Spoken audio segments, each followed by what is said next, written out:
I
came in here.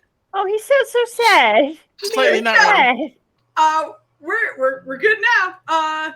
Hello and welcome to our very first showing of In the Interest of Cheese. Hey. This is our chance to just kind of yap and ask questions of each other and answer questions. Mostly, actually, should be mostly about D&D, but we are for sure going to get derailed, and that's fine. So bear with us as we're figuring a few things out. And thank you. Yeah, that's DJ Dubs. And we got some DJ Dubs in this bitch. Yeah. And now he's a cat. Yeah, good. It's good. It's good. Psychedelic cat. That is fucking horrifying. Isn't it terrifying? Yo, some of these things are not great looking. You shouldn't do that anymore. It's a little terrifying, if I'm going to be honest. Dubs looks magnificent. Yeah, so as we're doing this, we're obviously going to be playing around with some filters. So there might be some weird things happening. Buckle up is all I can say. So, with that being said, I guess at first, I think for each of us, we can name some of the characters that we play or whatever, just so if we bring them up, there's a slight basis of comparison. So I'll get started with myself, and I'll pass it off to someone, and then you guys can pass it off to each other.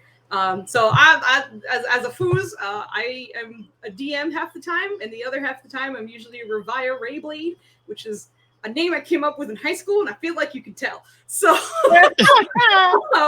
but she's a tiefling ranger barbarian mix who has a pet named Zolan, and he is a boulet, and he's gigantic, and he's my buddy. But other than that, I played characters for one shots. I played Gaki, a hedgehog in Humblewood. She's a hedge wizard. Hedge wizard, hedgehog.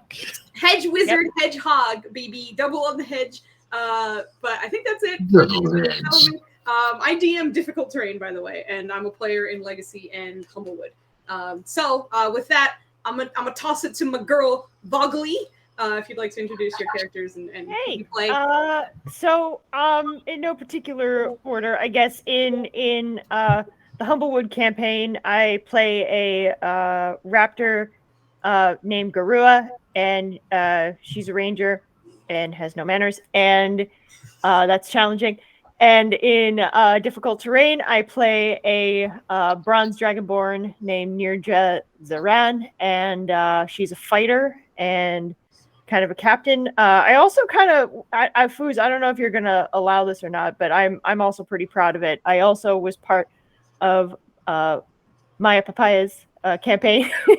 Anything that's part of it doesn't have to be just here. So whatever, right. Like, feel free to talk about it. And she has a sci-fi campaign, which is fucking badass. And I was like this zany fae elemental like avatar person called Kailiak Rirua, also known as Liak.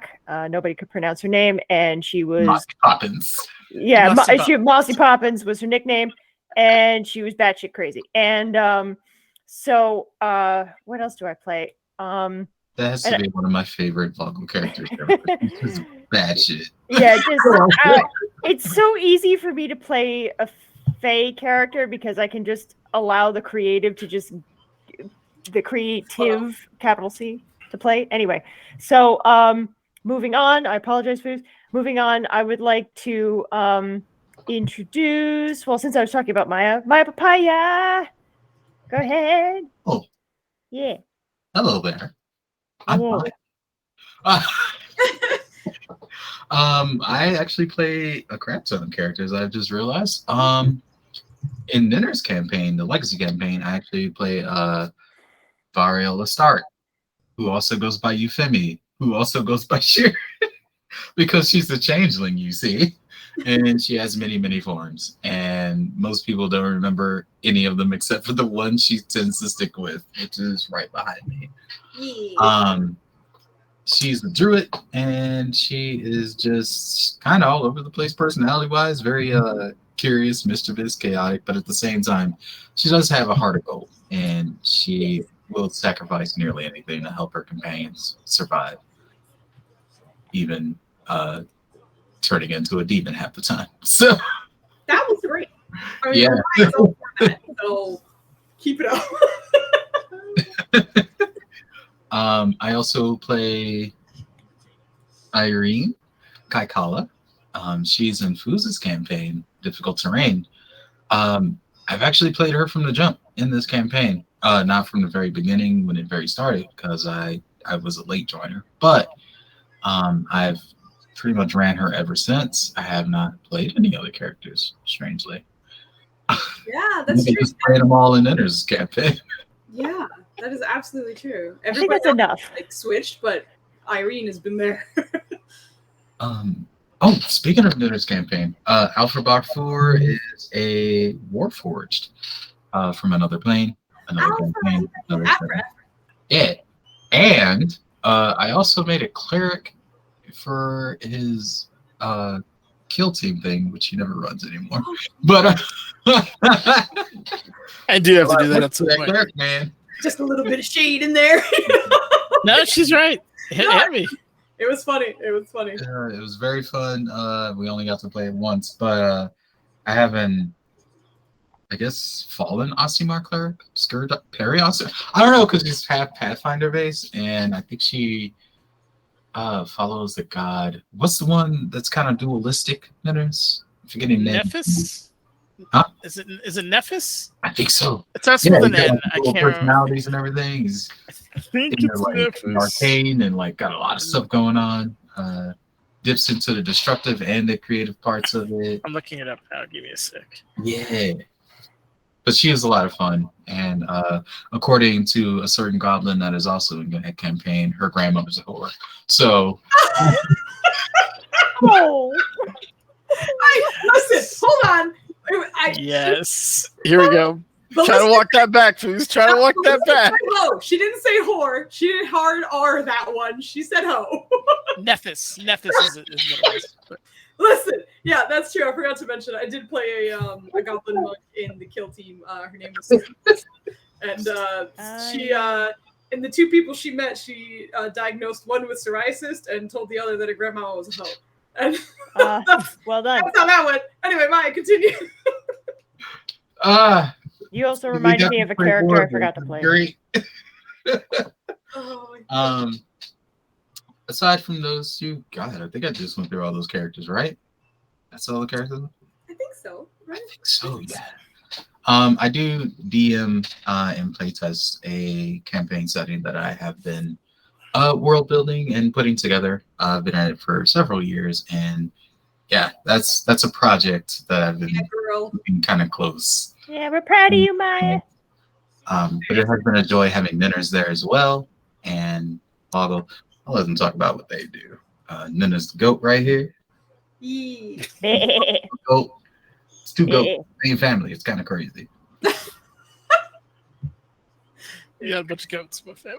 Although, don't tell my dad. He'll start. Yeah, he'll want to eat most of them. Yeah. Anyway, I need curry goat in my life. I need Ooh, curry I can goat. taste the goat. Maya, if you're done with your introductions, Yeah. All right. But we can pass it off to Dubs. Would you like to? What? Ninner's didn't. Huh? Wait, what? Oh, I had passed it to Nutters, but all right. Oh, did you? I didn't hear it at all. I'm so sorry. Oh, okay. Sounds like he didn't hear it either. Dubs, I'm sorry. This is gonna be like. It doesn't 20 matter minutes. who goes. I was just like, Dubs, go, man. Dubs, you were hype up. I gotta think about mine. Okay, I'm gonna pull this a little bit closer. Also, I could barely fucking hear you, brother. Yeah. Make sure one doesn't say good night. Yes, we are. Are you gonna be weird? Yes. Okay. Can you say it with your chest? No, Say it with your chest. Yep. Hello, Mayor Dubs. I was happily thrown into Dungeons and Dragons approximately 3 years ago by way of my first campaign. I played as Portal Monk. Yeah. I That's currently true. play in the difficult terrain campaign Cadrono, the half orc, Paladino, Cleric. cleric. I don't know why. He doesn't know. I don't know. He's just here. I just show up. And, I just show up. Oh my He God. plays his muscles. You It's never great. played a paladin. Yeah, that's right. Yeah. I just got them. It's okay. Yeah. And yeah, my basically my other characters were martial fighters of some sort, and this is my first time playing as a caster. On the Legacy campaign, I play as a Kenku fighter. Yeah. Named. Karasu. Took a second. Karasu. That was my second campaign I was happily thrown into. Happily. Happily. Yeah. Extra happy. Yeah. Which Nenners runs. And then there's the Gloomstalker Ranger for that other difficult Oh, yeah. The early. yeah, Yeah. the very early one. I forgot like 4 characters that I played. Yeah. Like they can come up as if we answer questions in that way and such, but just I think for now, just like the main characters you play is fine to mention. Yeah, Anila. And Foozie's other campaign, Elkheim, which was like the physical Oh, yeah. in-person tabletop, which I was happily thrown into, was a Warforged Barbarian. Oh my God. If you say that after everything, everyone I like was how great. his sounds more like a debrief. Like if someone's like, okay, when did this start? Yeah, let's get to this. I was just say some shit. Oh my God. But yeah, like I said, Really? all martial characters first spellcasty one. Yes. And Yes. Codrono. Yes, that's the Cadronos. The Kodo Rono. Kodo Rono. No. And yeah, that's me. That's my DnD 3 years stuff. Nenners, to you. To you, Nenners. Oh boy, where do I start? You I'm got it. Nenners. I'm a DM half the time as well. On Friday, which is on the lightest campaign in comparison to my sisters. But let's see. Oh boy, characters played. We'll just go by campaign, I guess. So Foozie's I've had. Oh boy. Oh yeah. All right, so I had 7. Theta, who was a Clockwork Soul Warforged sorcerer.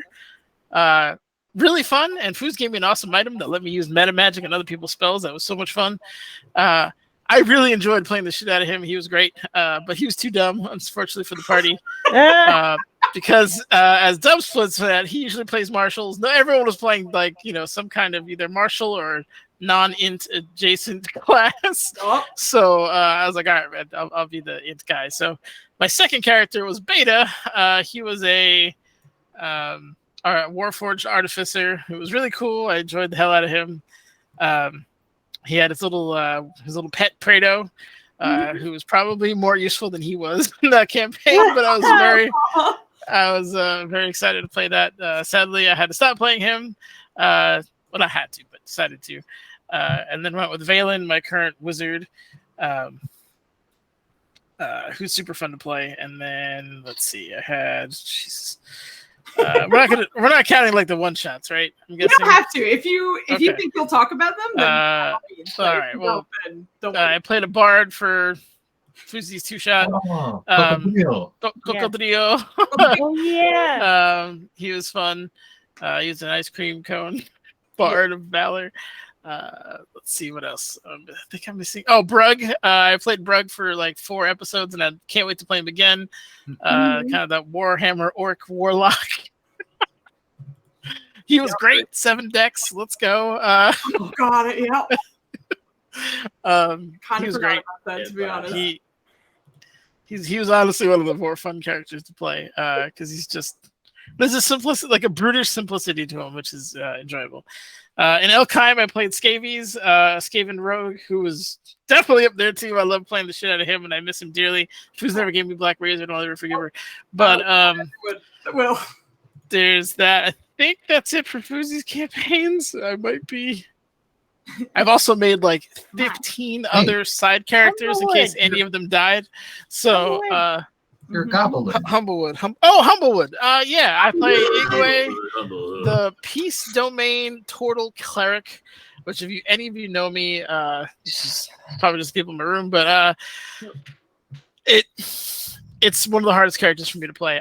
He talks really slow and doesn't act and is not very bright. And apparently, according to Gaki, is not literate, despite the fact that he can speak and read 3 other languages and can only speak 1. It makes him entirely illiterate. But he's a fun character. It's very strange for me not to go on not have offense as an option. So it ironically requires more like thinking, despite the fact that he's not a thinker, but on my part. But anyway, now I think I've done with Foozie's. In Maya's campaign, I played a Prado 2.0, honorably named after my awesome pet guy. He was a, oh boy. Help me out, Maya. I can't. Sorry. He was a. Oh, he's on my classes. I think he was a provocateur and he was the race subjugator. Oh, the race. How about the origin? Pixel Soul.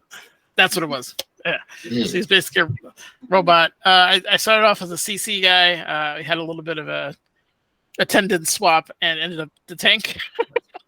But I worked it out with Maya. It was beautiful, and it worked out for the rest of that. The next campaign with hers, I'm playing Juicy Jim, a carnival man who is fleeing a slightly cannibalistic home life, which may or may not tie into his life. But he is an engineer with a pet who's currently hosting a coffee machine, a sentient coffee machine, who's not my character, by the way. Anyway. Okay. Tell me I'm wrong, Maya. Am I lying? Foos, every face you made just now was my reaction on hearing these concepts. What? Okay, anyway, yeah, like I can explain that later. And I played the son in my current campaign, Aloysius Gelatini, who's like super young, and Poopa's campaign, where he was a ooze warlock. Bless you. So I think that's it for characters. I know Foos is trying to like make this easier, but there's no way people just ate a 40 character dump and understood what the hell's going on. But it's also to get our minds running though, because it's to kind of check in with us and make sure that we have information at hand, I guess. So don't worry, it wasn't necessary. It doesn't have to be shorter. We're just figuring this out, and it's our first time doing it anyway. I feel like I'm missing one. I will also at the end of this, I'm going to do some rapid fire questions, and we'll all go through those too. But for the start, if we're all good to go, and I believe all introductions are done. Yeah.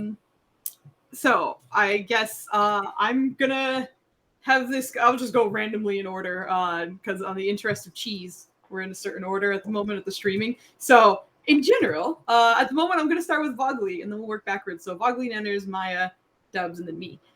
So the first question is, and Nenners kind of answered this already, but who was your most difficult character to play? Or is your most difficult character?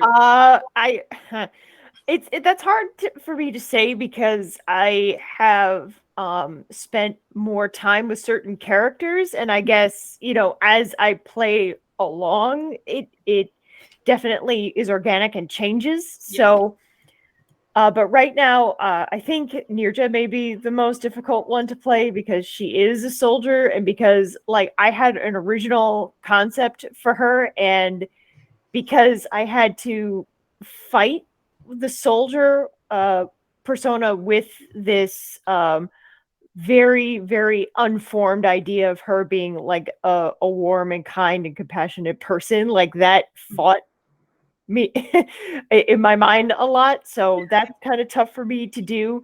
Because like I said, in Maya's campaign, I play this like fucking wild ass person who has no idea about money, like maybe trades like a pigeon she found on the street for like a keyboard that she found, like I like this keyboard, it makes clicky noises kind of thing. Like the wildness of it, yeah. Yeah.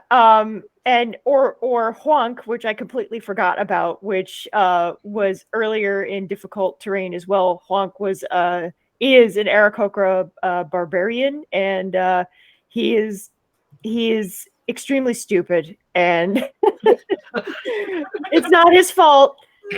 He's dumb bird. His brain is the size of a peanut, and so that's not hard for me. Whereas Nirja is very calculating, and I'm trying to introduce emotions into it, and that's also very difficult. Yeah. Anyway, that's my long answer. No, that's great. I liked it. Nanners, you already kind of answered this, but who's your most difficult character to play? I mean, Igwe, I think by far for me, I have to slow everything down. Like I want to communicate quickly and I just can't. And it's like, and when you can't communicate quickly, you kind of have to prioritize what you want to say. Right.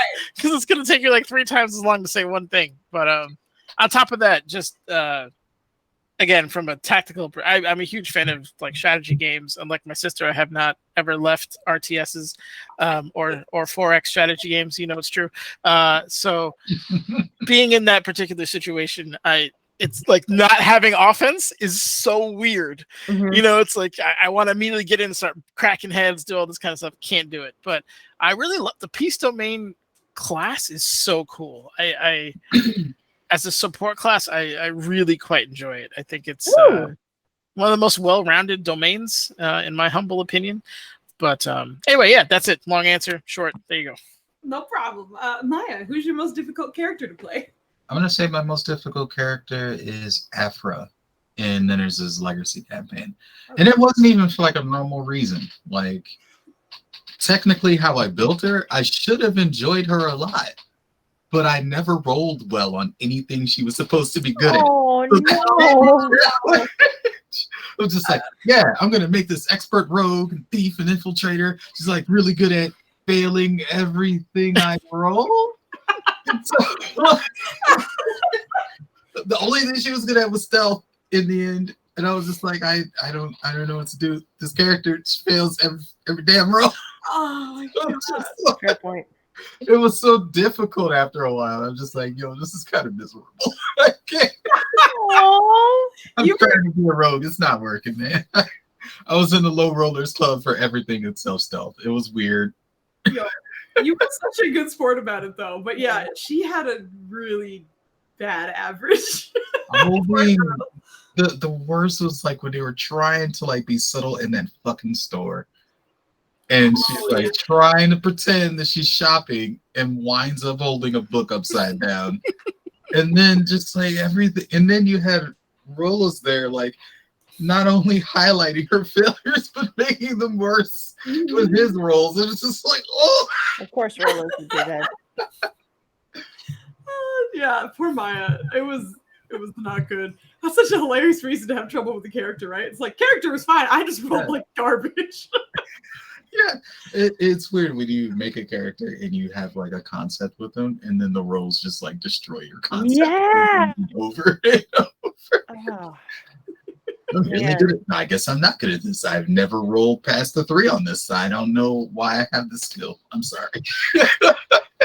I'm supposed to be good at this, but yeah. Yeah. Did you ever get high enough in Rogue to get reliable talent? I don't remember what level that is. No, you were even split.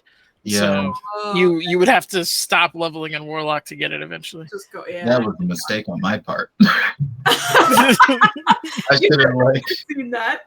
I had no idea that would be such an issue, so I didn't know to look for that. And you ask your god for it. Oh my god! Just ask. No, her. if she wanted to rearrange her, that's something we could do. That's not a problem. I think to play the character again, I would have to, because like you have one job and you can't do it. So Yeah. as cool as like all the stuff she has is like when it comes to combat, I felt great with that character. Yeah, she was fantastic in combat. Outside of combat, I'm just like I can hide real good. If you want an investigation roll, I have a +11, which means I could guarantee you a 13 or lower. Ones and twos all day, baby. Yep. It was rough. It was rough. I'm built for Yeah, failing. from 1 and 2. Let's go. Oh god, poor Afra. All right, so Dubs, what do you think your most difficult character to play is? Probably my current one. Which one? Cadrona. Oh, because the caster. Oh, Casting, and he has like a little bit of responsibility to look over the team. I like how he says a little bit of responsibility, and I can name at least 3 fights where you saved everybody. yeah. You saved your ass so many times. You have made like clutch saves. You've made clutch stuns on boss fights. Like you've done, like fucking Kodrono's been clutch so many times.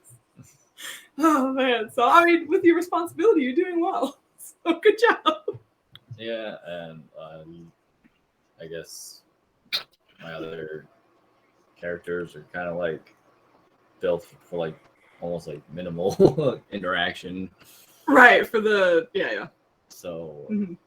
as like I don't know, a non-disabled Non-disabled character involvement is expected. Yeah. Well, it's also one of those things where I feel like you kind of get the Valen treatment every now and then, Yeah. where it's like, we don't know what this is. Help me. You know, whereas like if you're playing a monk or a fighter, or Uh-oh. I don't know, like here's a weird artifact. Hey, fighter, what is this? You know, like that's usually not how it goes. So yeah, you have a little more responsibility in terms of the players asking you for help too, as opposed to just kind of like, I'm here to hit things. Yeah, that's what I usually. That's true. Yep. Yeah. Yeah. I hear you on that one. And then for me, I think my most difficult character to play is honestly Gaki, because she's so friendly. She doesn't really say anything mean, or if she does, she doesn't mean That's to. the difficult part. Oh, Like- okay. Like if she's mean, it's because she's like, oh, you're illiterate. That's unfortunate. It's not that she's like, you're a dumbass. You're illiterate. Like, Yeah. I think Foozca and I have the opposite problems. Like with Rua, I have so many problems being impolite to people, and just because she's blunt, and Foos seems to be having problems being polite. I have trouble being real nice. Also, hey, Carpe the DM is here. He's really awesome. Gaki or Yaki. Her name is Gaki. My character, she's a hedge from the Humblewood campaign, and she's a wizard. And we're currently asking questions of like, who's your most difficult character to play? And for me, she's mine. Because I usually have to have I usually have to have someone who's like a little bit of a smart ass in some way, where like they can just be like, you know, just saying some shit. But she's not like that, and it's hard for me to role play and be nice at the same time sometimes. So yeah, she's my most difficult because of that. It's a little challenging for me with her at least. Also because like she's so interesting, she's so interested in getting everyone together. So like not only is she very, very nice, but she's also like, we can all work together. Yeah. Everybody, let's hold hands and everything will be okay. Very team oriented. Whereas like for Foos, there's a time where it's like for Foos and for all my other characters, like I think Revia is hilariously guilty of this. But the second someone shows weakness, she's like, okay, I can't rely on you. I'm not going to even address you anymore. I'm just going to deal with everybody else. But Gaki is very much like, we can all do it. don't worry. So that I think is my most difficult character, at least. Yeah, like you're trying to do like a very different kind of leadership role, where it's like if we all work as a team together, and if I train people to like be part of this team, then we can succeed, which is kind of difficult sometimes because it's like, how do you put yourself in that responsibility, right? Yeah, exactly. I have a ton of fun playing her though. Like, yeah, she's great. She's very fun for me, but she's a lot of work too. Yeah. But all right, this one is kind of a goofy question. Yay. Your opinion, which of your characters has the best hair? I'm gonna start with Maya this time. Best hair? Best hair. Most of my characters don't have hair. Great point. Oh my god. That's a really good point. Wonk. That's for feathers. Wonk does not have hair. He has the idea of hair. Hi, Sarah. Right, sorry. Anyway, Maya, go ahead. Maya, Sorry. which character has the best hair? I'm gonna say it's a tie between Irene and Euphemie. Irene, because she has the whole water genasi, always underwater floating thing. Yeah. But as a changeling, Euphemie can change it up at a whim. Yes, that's potentially have any hairstyle. That's cheating. But yes, it is cheating, and it works. So that's the tie right there. Yeah, no, I like it. That's awesome. Yeah, changeling Genasi. Yeah, exactly. Sarah very much approves of your two choices for hair. Yeah, those two have the best. That's easy to. Netters, which one of your characters do you think has the best hair? That's easy. Plek. Oh yeah, because he has the tentacle hair. I don't know if is anyone in here from there. Can I spoil that? Actually, Sarah's here, but but she's a producer. She's not a player. Okay, so yeah, Plek is the product of a failed accidental ceramorphosis, having been knocked into one of those tadpole pools. So the sonic powers and his tentacle hair is a result of that. So yeah, it's cool as fuck. Yeah, that's why it looks so weird. My answer slightly. Okay. If Ninners lets me play my fuckboy Illithid, then he'll have the best. Did you say fuckboy Illithid? Yes. Yep. What? I told you about this concept before. I think you did. Does he have a name yet? I don't remember. Okay. Which is fair because he's an Illithid, so maybe he got to me. I don't know. Oh my god. I would love to hear more about a fuckboy Illithid. Oh god. Maybe he was trying to mind blast someone, but they fucking like reverse carded him, and then his personality got blasted into fuckboydom, and then he just stayed there. I don't want you for your body, girl. I want you for your mind. No. Don't encourage this. I is ready, and I am ready for it as well. So just tell me what you think about.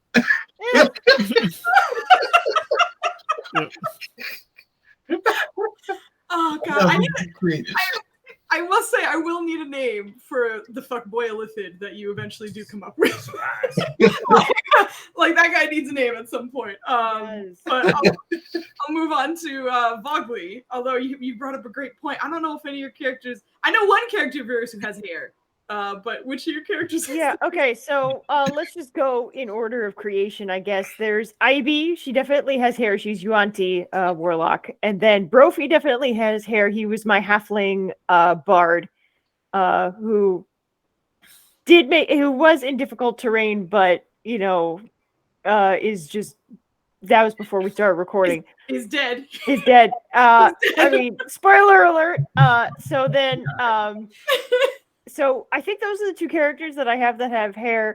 Honk has straw-like feathers. If you want to look up emu feathers, they're fascinating. They're in the shape of a Y, and they feel like straw. And then Nirja has scales. And then I also played a marshmallow man. I Oh, forget yeah. his name. Smorton something. Hold on. Yeah, Smorton. It's more Did Did he have like whipped cream for hair? Smorton. No, he was just a marshmallow. He was basically a marshmallow man. Let me see if he had He a was helmet. like pretty much those like marshmallow cylinders. like, stuck together, Yeah, like, Smorton Tim Tams. Smorton Tim Tams. That was his name. Yeah, he had a Reese's peanut butter cup for a helmet. And so two characters had hair, and it's between Brophy and Ivy, and I feel like Brophy, because he's a halfling, and halfling male doesn't give a fuck, his hair is going to be lustrous and fantastic, whereas Ivy probably takes care of her hair a lot and doesn't see much for it. So I think Brophy probably would have had the best hair. I love it. There you go. Yeah, Brophy, I feel like he had amazing. Not only that, but his facial hair too, right? Oh, Like, his facial hair definitely. Do I I feel have a like picture of him? overall he was doing good on the hair department. Oh my god. Yeah. All right. Hold So, on. Dubs. Which one of your characters has the best hair? I think you kind of fall into Vogley's thing where like two have hair. Because you played a bird, Yeah. a warforged, Total. a turtle, obviously Codrono. Oh, before that, no, Night Shadow. Yeah. No, he had hair. Night Shadow. I think Gotta put, you're only two with gotta hair. put respect on his name. All right, if you had to, who has better hair? Night Shadow. Really? Night Shadow. Yeah, I'd have to agree with that. What was it about? Night Good hair is a prereq for edgelords. You can't have bad hair and be an edgelord. What? Prereq for no. edgelords. Jesus Christ. Because For anybody who wants a reference. guy that Yeah, Brophy. just doing his own thing, Brophy. and Yeah. he probably grew out his hair a little bit, but respectively. I see. Does he have product in his hair? I don't know what I don't know what product back then means. You can't ask a boy if he has product in his hair. Like, I don't know. It's like asking like some regular person, like, yo, what kind of oil do you have in your car? Oil made from the tears of his enemies. I don't know. No, he was. High elf? You were a wood elf. What elf? Yeah. What elf? Yeah. I remember describing him the first time you showed up because I was like, he's the most rugged elf you've ever seen. If he was capable of growing a beard, you'd imagine he'd have a thick one. But because you're an elf, you couldn't. I remember describing him like that when you guys first mentioned. Yeah. All right. Now that you're talking about it, ponytail. Yeah. Yeah, for sure. Like, not even a contest. Yeah. Now that you're saying that, I agree. Okay. So the fucking Night Shadow. For me, I don't have a ton of choices. I have Ballista, Revia. I think that's it. Gaki's a hedgehog. Have amazing hair because I mean, I don't think spines count for hair. I think I have to side with my teenage self, which gave Revia the like red in the front and the black in the back because I always love those combination of colors. And being a tiefling, I was like, this is my chance to just push that stupid demonic side and be like, she has red hair, but only in the front, and it's natural. Let me ask you real quick, Foos. Yeah. Is the band that her dad gave her under the hair, or is she Conaning that and it's like over? I honestly thought it would go under her hair. That's Okay. the reason I had in mind. Or maybe like half Conan, where it's like it's under the bangs, but in the back you can still see the rim, where like it goes under the front part. Maybe something like that. I didn't think about that at all. That's hilarious. I got you. I almost want her to go, but I genuinely think she'd get annoyed with it. Like I think it has to be, which is really stupid, right? Because she has 4 horns right now, so I imagine it's probably not that irritating in comparison to having giant horns on her head. 15 pounds worth of bone structure hanging off the top of your Right, head. right. Well, I mean, would it keep it out of? I'm not obviously. I don't have that kind of hair, clearly, so I have no experience with it. Would it keep your hair down? Because I mean, if it does, it kind of if you have it like not having the free flow can kind of like get itchy or dry in that area. Yep. Like if your hair can't move very much and you just have it like down. So having it being able to move is way more comfortable than like kind of keeping it down. Gotcha. At least for long periods of time. And Revia is not the kind to like take off her armor, and she can take that off. She tried once. I forgot you made her roll some kind of saving throw, and I rolled fucking dookie. Staying right where it was. God, that reminds me when we were playing Claws of Cosvena, and you had to roll like a charisma check of some kind. And like, because you're my brother, I'm gonna talk to you candidly. But I remember I was like, oh yeah, your charisma's booty, right? Someone in chat was like, what the heck? Like the DM just called one of her characters booty. I'm like, yeah, that's that's par for the course. Like, yeah, we're very aggressive. We're very. Yeah. If you guys want to see peak aggression, what was it 3 sessions ago in my campaign? Count the amount of fuck yous I got in that battle. It was amazing. I got a fuck you before like there was even a roll from Flynn. He's like, hold up. Fuck you, Nenners. I have. That actually makes me think of like a follow-up question to that. Like, what is everybody's play style? Is your play style aggressive? Do you like playing stealth? Do you like not only in D&D but also in video games? We could do as a character. Your preferred play style, because preferred play style. It'll change based on what character you're on, but yeah, like what is your preferred one? So Maya, what are you doing right now? Booms, big booms. Yes. Big movie, baby. Fireworks. That's awesome. Actually, I almost tried to do another question mark, but I Maya's definitely the AOE DPSer, like. I think all the time, right? Like I think almost every game I've been with you, minus like when you started doing the ranger or hunter, I forgot what it was in Ion. That was the only one that was more like single target. But almost everything else I've seen you play has been like big booms. Make the big booms. Yeah, I have a tendency to like switch it up between like DPS, like direct just nukes and booms and explosions, or like more nimble DPS like Afra, who was the rogue. But every now and then I also dip into support. So those are like my big three. Like I have never been one to do tanks. Oh wow.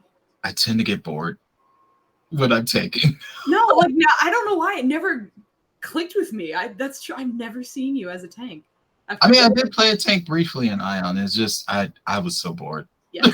When I was doing it, I was like, I'm doing well. It's just I'm bored. I'm sleepy. Because there's no risk involved in like the risk in like those like ridiculous like I might die from what I'm doing right now type moves are what gets my blood pumping. So like when I'm playing like a ranger and I'm nimble and all over the place, I know that if I screw up an evasion or dodge or something, I'm gonna die. Or if I'm playing like, you know, a sorcerer or something, I know that if my nukes ain't working right, or if I cast a spell at the wrong time and has a long windup, I might get shot in the face. So it's just, like, that keeps me alive, you know? Yeah. And with support, it's more like I'm keeping everybody else alive, so there's plenty of stress there. So, just like, yeah. But typically, in D&D, definitely DPS and support. In general, like every game I played, it's me. Yeah, I have to say, like your DPS and support though seems very even. Because you'll have people who are like, I'm mostly DPS and I'll support if I need to. But you're pretty good about like if a fight starts, the first thing you're doing is looking how you can help someone else. And then after that, it's like, then I do the big booms. So like you're very thoughtful as a DPSer. So it's not just a sort of like, I just want to kill things. Like you're multitasking, which is kind of unusual for most DPSers. And it's one of the main reasons I love you when we were playing back in Ion, because I was like, oh, you have a brain and you do good damage. I love you. I can't do brainless DPS. It's so boring to me. Anything that requires me to just do one thing, I'm just like, I have to be moving, I have to be nimble, I have to be quick, or I have to be like, there has to be some other element to it than just hit thing, watch number. Yeah. Interestingly, now I'm gonna steal the next answer because I am very similar in the sense that like I can't do just one thing. If I'm only doing damage, I'm very bored. And that's one thing I actually kind of like about some of the options you have in like D&D, because like as a fighter, clearly you can do a shit ton of damage. But you know, if you get the martial artist or not martial artist, what is he? Command. Marshal Who's it? Battle Adept. Master. Battle Master. God damn, that took me a minute, but I got there. You got it. Do Battle Master. You know, you can do damage, but at the same time, you reposition people. You can have someone else hit someone else. You can trip them. You could, you know, disarm them and all that stuff. So I love that even though you can be a full DPSer and that's your job, you can also multitask and add to the fight in a certain way. And I think most classes kind of do that. I have not and never will be a stealth person, though. Not only am I fucking terrible at it in every video game I've ever played, but I also have that like terrible machismo kind of idea where it's like, if you have to stab someone in the back to win a fight, I don't respect you right now, man. You know, like the scariest thing is when someone's looking you in the eye and they kill you and you watch it happen. So like for me, I've always been that kind of person who's like, I want to hit you in the face when you're looking at me.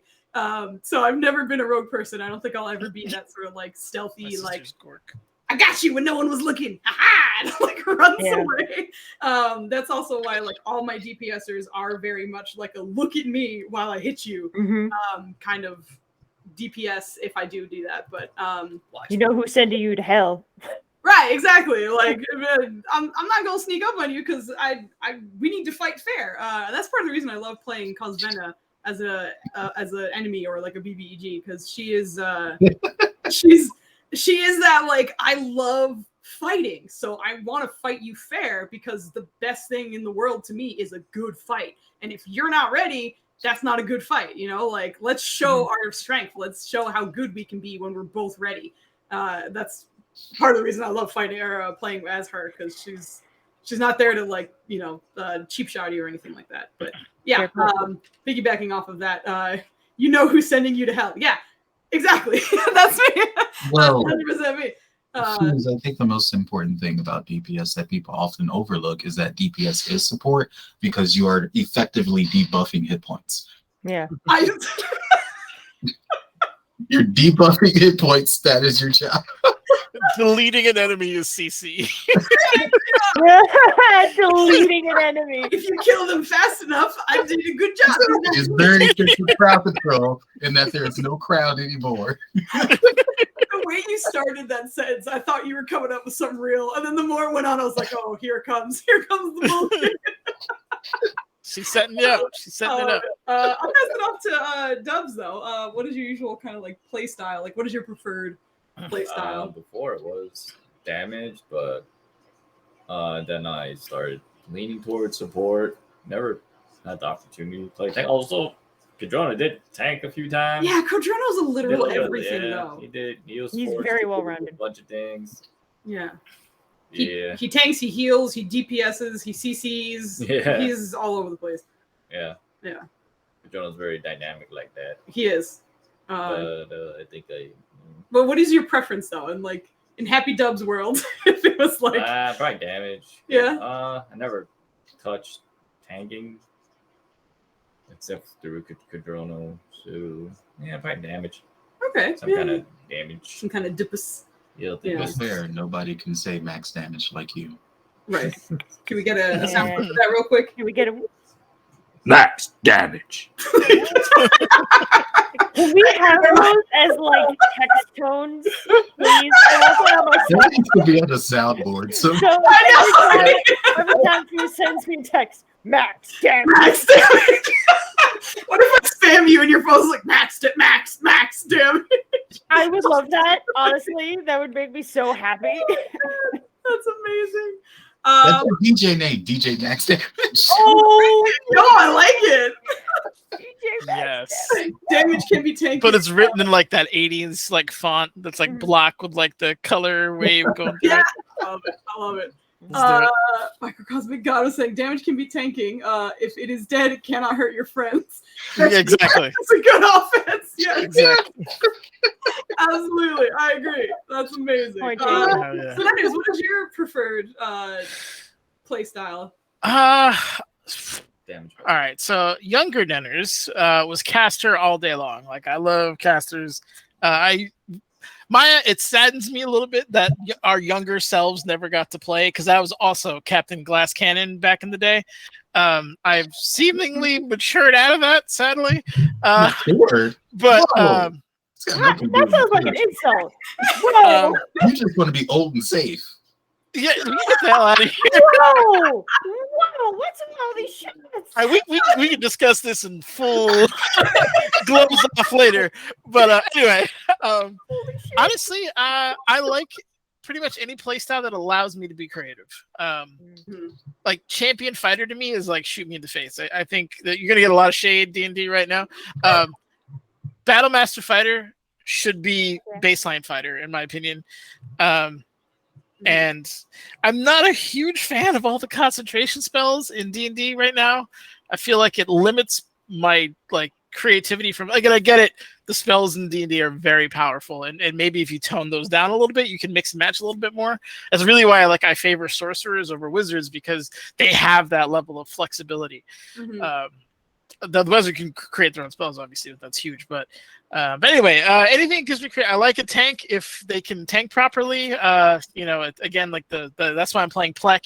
You think goblin tank, but like he can shield people psionically, he can move them. Like there's a lot of opportunities there that I think are really cool. I love my rogue character. I had so much fun on Scabies as a rogue, like running around stabbing people. Like it's just, but having that ability of the arcane trickster to like use mage hand in certain ways and like cast little spells here and there. Anything that's flexible, I'm pretty sure I can have fun with.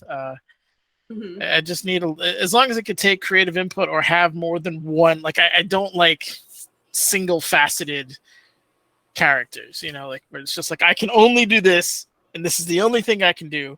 And God help me if this isn't the only thing that is in front of me.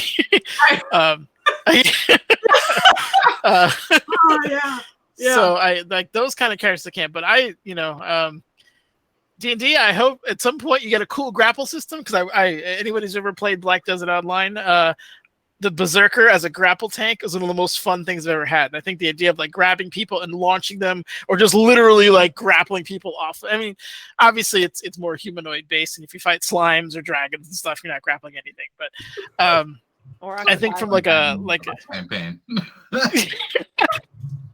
Yeah, but I love a good tank. I like a good DPSer if it's done right.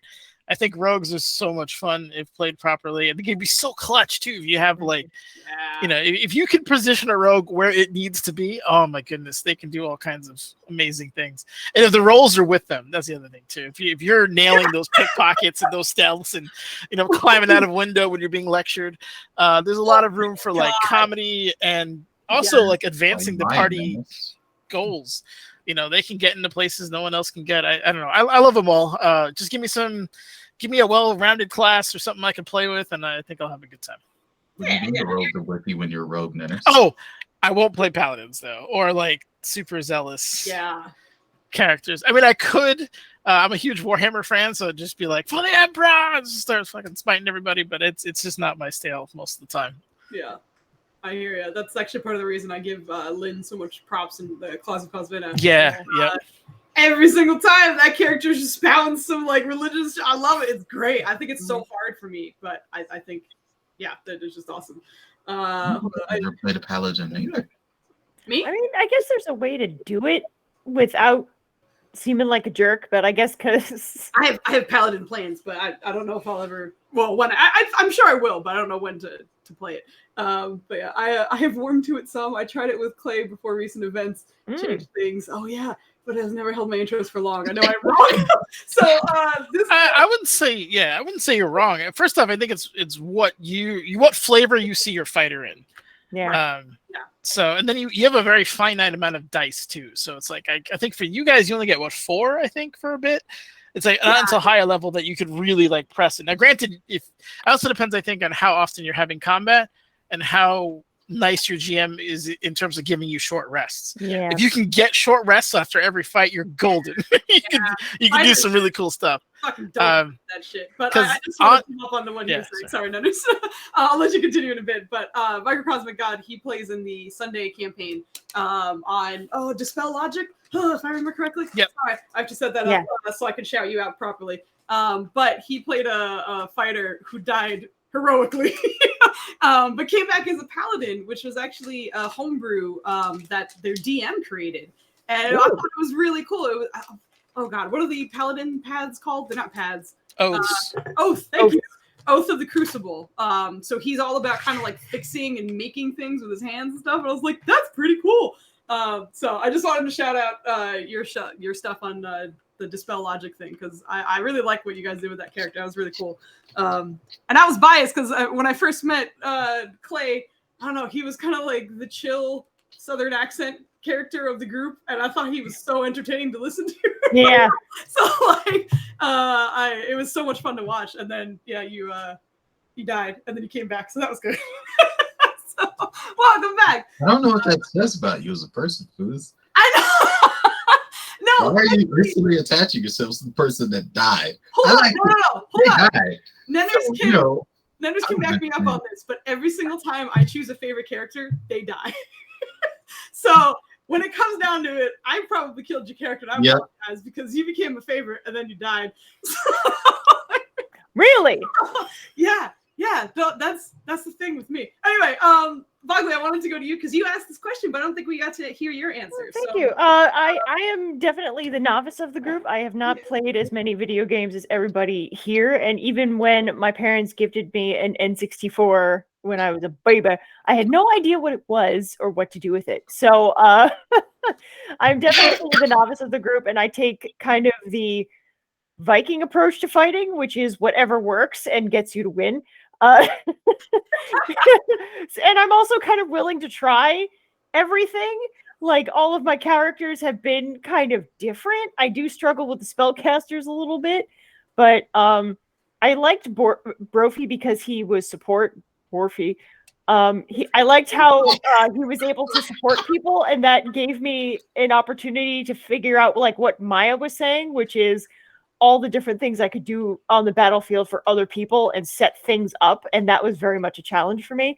But my default playstyle is kind of a tank, just because it's like, I want to be support, and I also don't want to give Nenners a heart attack because if I die, it's usually a really bad way and like in a very bad situation, and everybody has to like. Anyway, what do you mean? Time out. Part of it was because you guys were like 7th level, and Brophy had like 35 hit points. Oh, so, I'm not just talking about that. I'm talking about other games that we've played. Okay, I put myself in a situation that's really bad.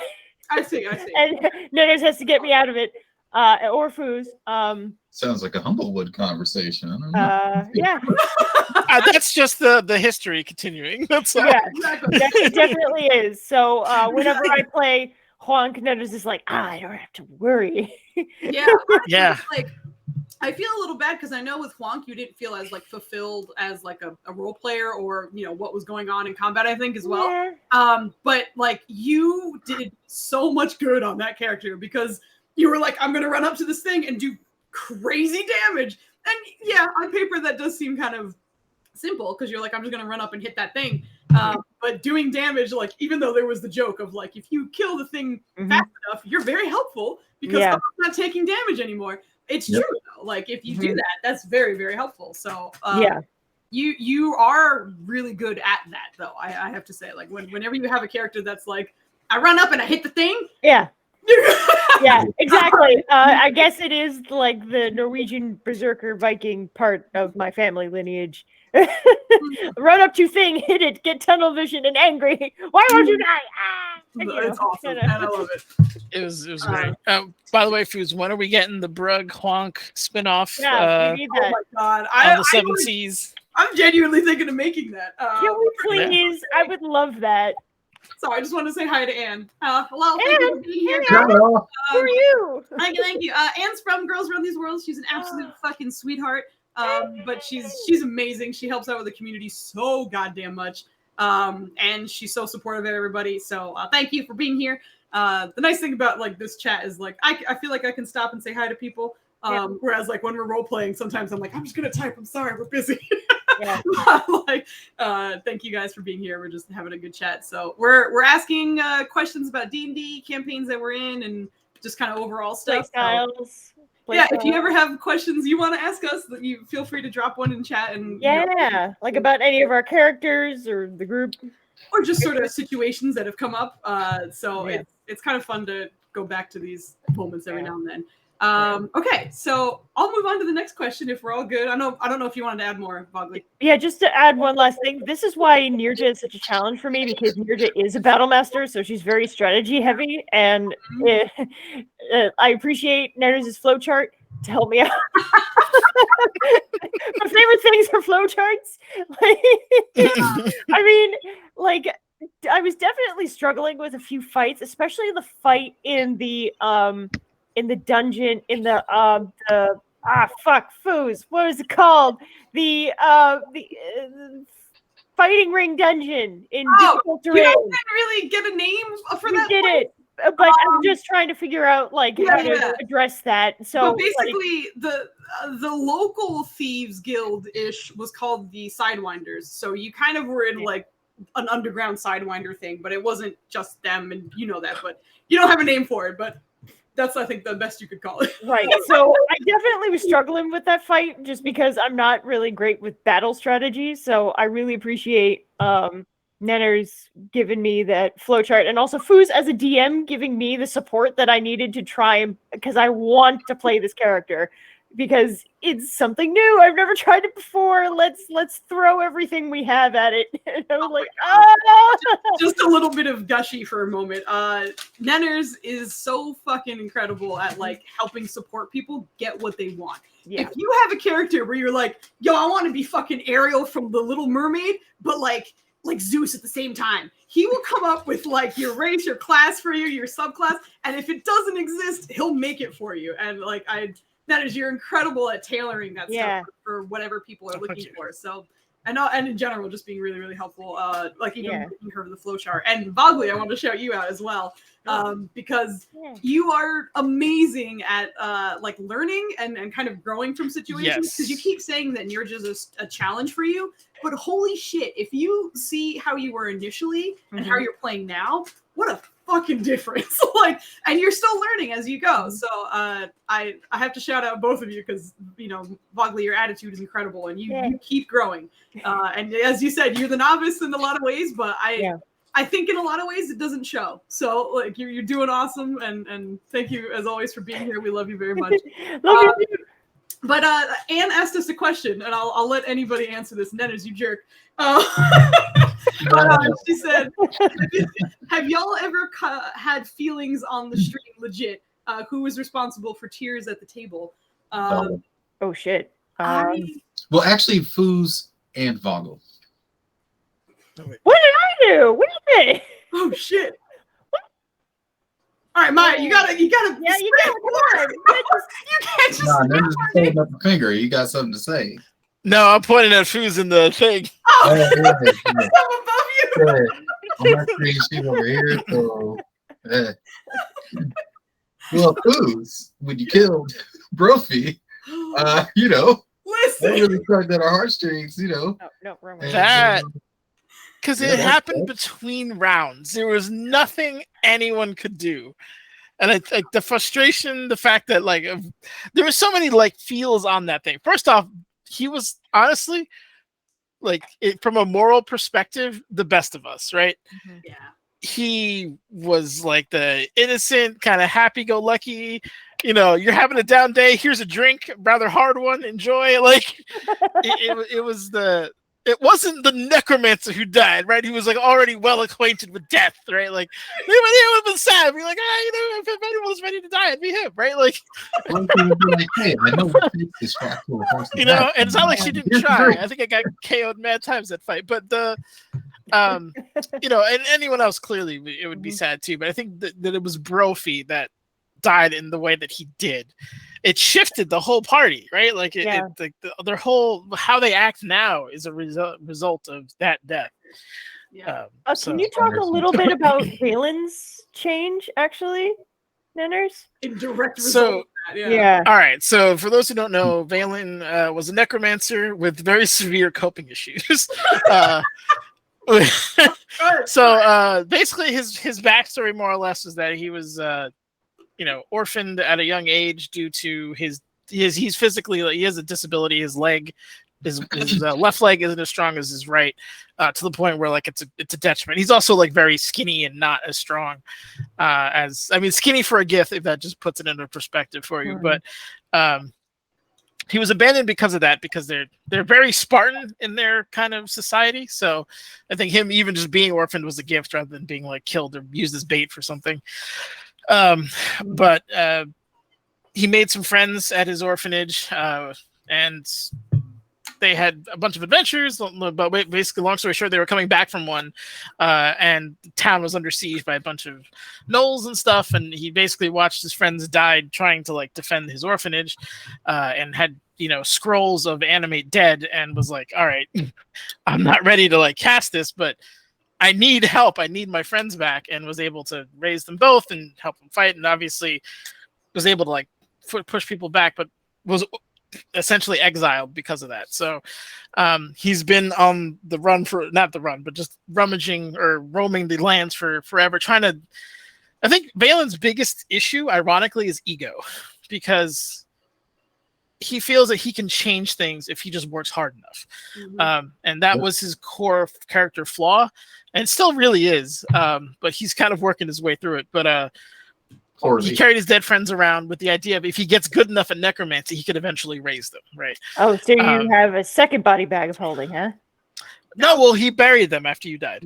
So when Brophy died, there was the necromancer initial inkling was like, I could raise them, and then that idea became immediately revolting to him, because he had like matured past that point. Like just he couldn't, like, Brophy's so full of life, he couldn't do it to him. Also, there was no guarantee he would ever get to that point either. I mean, I think the other thing that people don't realize is how long Valen's been roaming with that on him, right? That happened when he was a teenager. He's 41 now. So, like, it's been a long road for him. And all of this is relatively new. But yeah, Brophy's death was the spark that sent him down the other path. There was other flames and fuel along the way that helped him get there, but your death and like sparks and flames and fuel. Yeah, that was rough. Definitely for everyone. I remember I was kind of grateful that I was like distracted as the DM, because I was like, I got to get all this other shit rolling. But it was hard as like a person doing that whole scene, because Brophy represented so much of Vogley, and Vogley's my best goddamn friend. And like, like the green, the cheerfulness, the like, I'm trying to help everybody, and like in some ways, the songs. You were kind of new again to the system. You're new to D&D, so in a way, like some of the mistakes he made reminded me of you, because like you're new to this and you're trying to figure it out at the same time. Whereas like Brophy was kind of stumbling along as well. So there was a lot of moments of you in that character that like when he died, I was like, oh, okay, time to move on. But yeah, that was a rough scene for a lot of us, I think. Yeah. I want to go back to Maya, because she said me and Vogley, and me was because I killed Vogley. So what was Vogley's reason? So long story short, chat people, I'm dead, and I'm actually a ghost on Twitch. I'm haunting. Is dead. Thank you. Well, that's what I meant. Like, you're the GM. You made the moves to get Vogel's character killed, but at the same time, you've also cooked my parents. So yeah, all right. In the campaign, and I'm pretty sure you're going to find lots of trauma for us down the line. You have introduced a lot of things that have sparked some interesting character developments and elements. One of the greatest times I've ever had is when you had a succubus charm my Genesi. So thanks. That was actually fun. I was gonna say that wasn't even bad. You guys just like, she just asked you a couple questions. It was like, all right, if you want, I'll talk to you later. But we'll see how it goes. No, that's what I'm saying. It was very, very fun. Like, you introduced this chaos to it that just like, oh, I've never played a charm character before. All right, let's go. Challenge for me. I think Foozca is really good at also Budai. I don't think there's an NPC as hated as Budai. I mean, Yeah. it's to the point where like if you had the ultimate evil and then Budai right next to him, we'd get him first. It's Yeah. like, yo, hold on, We there's a would. quick second. I'll get to you in a Shit's minute. personal. Yeah. I need to put this fool in the ground right now. That reminds me of that Um, joke where they're just like, if you and Hitler were in one room and I had 2 bullets, I'd shoot you twice. Like, I feel like that's the Yeah. group with freaking Budai. Like, Yeah, fuck for that sure. guy. For Oh sure. my god. Budai is 100%. If we catch him in the street, it's on. Like it's just It sounds Yeah. like. it's on. It's like even if it's in front of the kings, it's like, excuse me, Your Highness, but Excuse me. this is. I'm sorry, you have to see this. Yeah, can you just look that way? Look that way and think about puppies. You're But yeah, right, no, right. it's I think Foos for sure is the one who generates the most emotional damage Oh, jeez. at the table. Yeah. Okay, hold on. I don't listen. I think that we constantly have an argument of who has the darkest campaign, whether it's difficult terrain or It's you. or legacy. I think no, Nenners, it's you. It's this guy No. down here. Get the It was Manners until you killed that owlbear child. Right, so bad. Yeah, your crimes against owlbears You did that. instantly puts you number one. Crimes You did against it yourself at owlbears. the top. Oh my god. Nenners has wiped out Katasu's entire village. All of the people there from his hometown dead, by the way. Not all of them. Some of them ran away. Oh good, good. So what? Yeah. Let's give him a healthy 10% survived.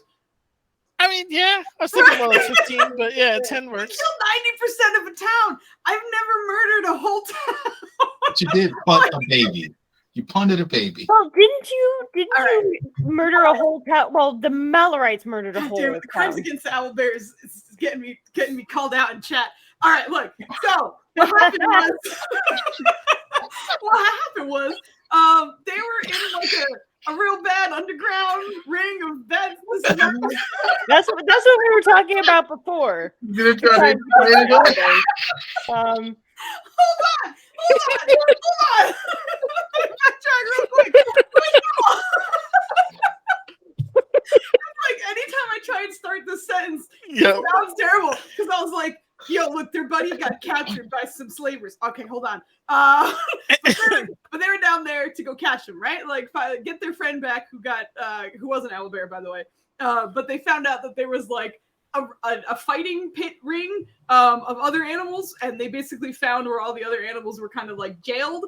And when they found their friend, they were very upset and started fight immediately. So they got into a fight with like the ringleader kind of master who was kind of looking over all these animals, as well as some of the like ranger fighters that were there, and they were pretty much all enchanters. And one was a major enchanter, and Netters or Valen did not like him at all. But there's like an enforcer lady down there who's a hobgoblin, and she's a fucking terrible person because she is.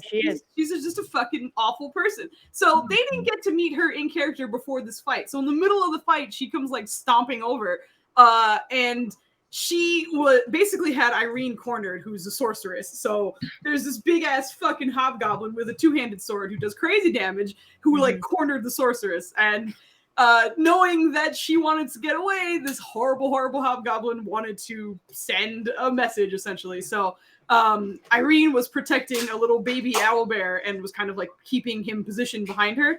And at some point, Irene was like, go that way to kind of like get the owlbear away from the bad lady or whatever. But in seeing it move, the bad lady used her attack of opportunity to attack the baby owlbear in one shot, killing it, of course, because it doesn't have a lot of hit points. It didn't kill it, I should say. It knocked it out, but it was knocked out. And Right, that wasn't the blow that killed it. That's a good point. no, it was down. It was down, but it wasn't dead. The part, like, everyone was upset about that already, but I was like, this woman's a horrible person. So on her turn, she had to step forward to get to Irene to be in range to hit her with her sword. So when she stepped forward, she stepped on the baby owlbear a little bit, and everybody in chat lost their goddamn minds. And I was like, she's a horrible person. You guys have to the good news is they killed the hobgoblin and the baby owlbear was revived. So baby owlbear is fine, is being rehabilitated in a forest full of furbolgs. Everything's okay. Yeah, great boss. What'd you say? About what you just had to say there. What about it? that baby owlbear is being rehabilitated from the time it was murdered. But you want to bring it back to the wild. I think you can't bring it back to the wild. It's too young because it doesn't have a mama figure. So the owlbear, the owlbears, the furbolgs are gonna teach it how to owlbear good, so it can release him back into the wild. Everything's fine. The terrible lady's dead, and you guys. Everything's fine until the next day when they have to fight demons in And so my sister is also neglecting to mention. So they kidnapped our owlbear, who's basically a party member, like full on, not even like family member, like legit, like just family at this point. Was in a doped up state, could barely stand, like just picture a sibling in that position. That's why the beating came. Also, we found another owlbear. Could you just describe what the old crotchety one was like, just in general? You know, like what was his how's he doing? Yeah, no, he was very old. It looked like he had probably been in the fighting ring for most of his life. He had a lot of scars on him, a lot of things that were healed as well, but he looked like he had been forced to fight for most of his life. He'd been physically abused all his life. Would that be accurate? Yeah, that'd be accurate. Okay, I just the defense rests, Your Honor. Listen, trial. Wait, hold on. Wait. While we're reciting Fooz's crimes against humanity and animal burned her parents alive in front of my character. Oh god! And that wasn't even how they died. She went out of her way to make sure that they died again in a different and worse way. All right, hold on. I need to explain myself. A different and worse. So I misread. And then joked about Kentucky Fried Parents. Right? Yeah. That's still a good line. That's a great line. I misread her bio because there was a mention of like flames and fires and blah blah blah. Like there was a lot that happened in her bio, and one of them were that the parents died. But like the next sentence, I think talked about like fire or something. So when I was reading it, I was like, okay, in the invasion, they died in the fire. So all of their characters were having like kind of guilt trips from a demon that was invading their mind, essentially. Mm-hmm. So each of them had very personal kind of moments of guilt. So for Irene, I had it so that her parents showed up and were like, you left us alone in the burning building and we were still alive. It was not true. It was just an illusion that was meant to give her a little bit of guilt. And then after that, she was like, but my parents didn't die in a fire. They were slain. And I was like, I thought they were slain by fire. She's like, no, they weren't. And thankfully, like, it kind of worked because the idea is that it's not quite right because the demon doesn't know everything about you. So it worked out, thankfully. And thankfully, Maya and that whole situation and let the character, like, react to it as if it were real. But out of character, she was like, they didn't die in a fire. And I was like, oh, shit. They did now. Yeah, and then at some point, I was like, listen, your Kentucky Fried Parents are not my fault. Like, I'm a terrible person, but that was the joke of the fried parents. But yeah, okay. I feel like I need to hear their side of the story. All right, so that's my side of the story. Maya, would you like to tell your side of the story? Oh, I feel like I've said enough at this point.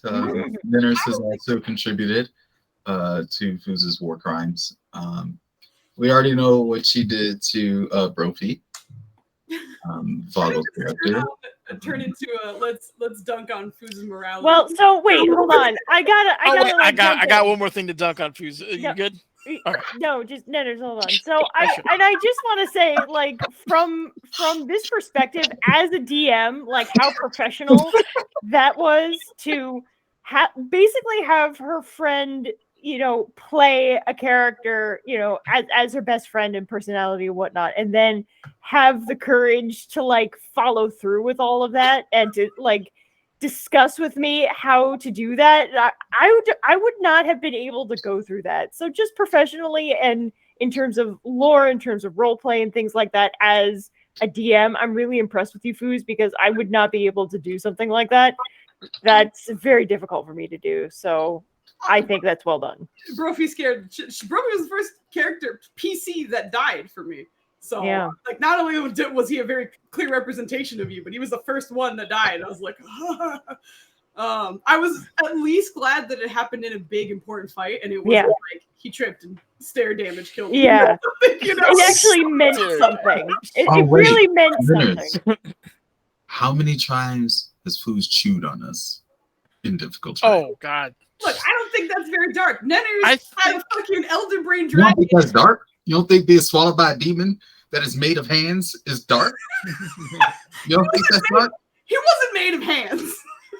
So, also, I want to hear some of the things in Netters' campaign that have been really emotional. Yeah, and Nenners difficult is to real deal dark. with. Anyway, I know Nenners wanted to say something to hop on the train, and then I want to answer Microcosmic God's answer. But Oh God, what was I talking on you for? Ah, I Mason, lost get- it. all hold on. right, cool. Okay, it'll come back. Yeah, keep Wait, going. no, we can't lose Uh, it. No, we're good. We're gonna Alright, move hold on. on. It's fine. Let's Don't just- worry about it. I what meant the did she demon side do? of the story, implying that they might be reasonable in all this. But I do want to hear everyone else's input. Only one death. That's impressive. Yeah. Well, I do try really hard to make sure that even though I challenge everybody, I really try to make sure that they have an answer to the problem. Unless they are kicking the beehive, and I've warned them like in characterly, not like out of character, like yo, you're gonna die. But I genuinely try not to kill people. But if it happens, it happens. And thankfully, like this team, this team, honestly, like they're all really good gamers for the most part, and I think that bleeds into D&D as well. Whereas, like, there are times where I'm like, this is fucking rough, and then you guys come back and pull it out of your asses or something. So, like, there. Not to say that there are times where I'm like, I'm trying to kill you or anything like that, but there are plenty of moments where I'm scared and you guys manage somehow, and I'm very impressed by it. So, yeah, they're awesome with that stuff. But the demon side of the story, that was a demon that's in Nurja's head. And they kind of knew something was going on in Nurja's mind, but they talked to a soul healer who found the demon and was like, oh shit. And as that happened, Nurja kind of like fell into like a trance almost with the demon in her head. So everybody else had to get like ported into her mindscape and try and save her from said demon. And everybody originally, everyone came in kind of like in their own illusion, and they had to break free, depending on what it was. I remember, I think Valen and Kodrona were the only ones who passed their intelligence saving throws on the way in. So the two of you broke out of the illusions immediately. And then everybody else had to. But for that illusion, Irene's illusion was her dead parents saying, you didn't come back and save us, which was not true at all. So that's what that was. That demon's dead, though. Don't worry. So that's Is he though? I have a feeling he came back. that's Oh, Foos Donkey. All right, so the last one. Foos has tricked my entire party into thinking that if they rolled on this magical brophy song table where they sing the song, something good will happen. Okay. Yes, I that's my think favorite out of the thing. 10 results, we've had maybe 3 that you can interpret as positive, and it's tough because I think player wise we know we're fucked, but like Irene is very much like a free spirit, and that's totally within her character to constantly try and honor If this, he misses this person. Brophy, whom Foos Yeah, of course. traumatized us with. Like Nenners gets that, but Valen's like, would you please stop? I feel okay. Also, just a little bit of backstory for this. When Bogley's character Brophy died, I wanted to kind of give that character a moment to like, kind of in a last like divine moment. There he is. Divine moment. Kind of have a goodbye for the team. So because he was a bard, I spoke with Bogley, and she was like, "Yo, I'd love to make like a song for them." And we talked it out, and she handmade the song just from by herself, and it's awesome. I love it. And the idea is that for the characters, every time they sing it all the way through, they get to roll a d20, and based on what number they get, they'll have a certain effect happen to them. So, but not only was Brophy, a very lovable, like kind character, he was also a little bit of a trickster. So depending on what number you get, for example, I know if you roll a natural 1, you get like his spectral hat. So thankfully, Bogley has him as her background right now, but he has a very large top hat. Yep. So if you roll the natural 1, it looks like you're wearing his hat, but it's like green and kind of spectral and see-through. But you can't see it. Everybody else around you sees it, but not you. And that lasts for 24 hours. So for 24 hours, you have to know that everybody sees you with a spectral hat. So there are certain things that are like playful and bothersome, but not like detrimental. And there are things that are actually helpful. There are things that help heal. There's a long rest that you guys can get if you roll the right number and whatever. So these guys keep rolling the same damn numbers though, and they're not terribly helpful. So they're all like, "This is terrible." I'm like, "I promise you, there's good stuff. There's good stuff on this list. I promise." But, yeah, there is good stuff. I think. Well, to comment on your comment about only one death, when we had that one death, just to illustrate how much the party shifted. The necromancer went theurgy, so he could heal now to support the team. Our rogue also went paladin.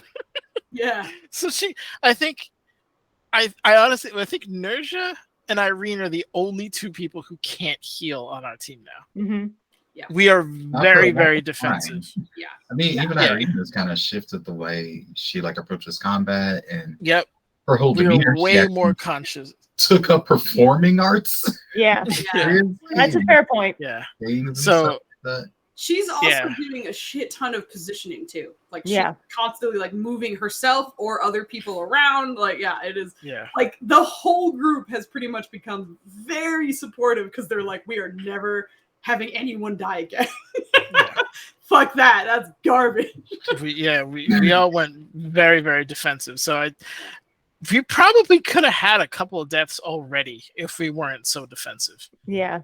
The other thing too, because Valen was super close when you put him in that stupid that chomper guy. He was at 10 hit points, paralyzed, suffocating, and something else.